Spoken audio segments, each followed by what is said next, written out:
Sorry everybody, it took me a while to do this. My throat has been acting up, and it's kind of hard for me to, talk. But luckily, with a sore throat, I can read aplenty. So I decided to read the rest of Index New Testament Volume 21. And it was definitely a lot more interesting than the previous. A lot more entertaining, a lot more. A lot of interesting magic and characters emerge in this, and it's just, like in the Kimichi fashion, it's all done really quickly. For my taste, it's not that great for me. I kind of like a slow, build up, but overall, still was pretty easy to comprehend. Surprisingly, a lot of Kimichi's freaking previous volumes are really hard sometimes to read through. My favorite part in the whole volume was the moment with Excel and the demon. How he pointed out how her being a living, breathing monster doesn't necessarily mean that she should live like a monster. Kind of showcases how accelerators changed, much like how Excel was created. It showed a lot of a development in how Excel treats others and acts less coldly.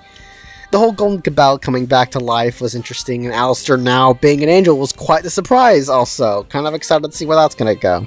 Also, Noken isn't dead! Hooray! The one cool thing in the Kamisato arc is null and void, thus making the entirety of his arc boring and stupid. And I am completely fine with that. Hamazura's whole plot was interesting, but in the end, it's Hamazura.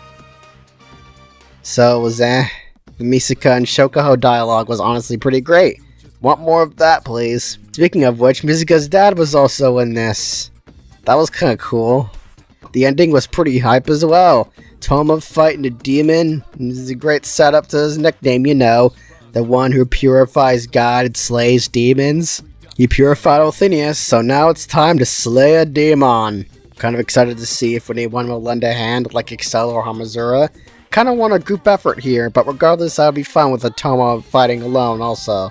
We may get more of into the invisible thing, its nature and whatnot, maybe see what it could actually do in a fight, and finally get the meaning of it.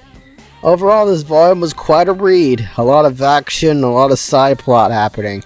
Have to admit it's pretty hard to keep up with it and stuff. Better than being a slog like the previous volume was though.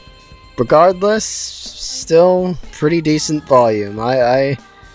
I give this a watermelon out of a cantaloupe.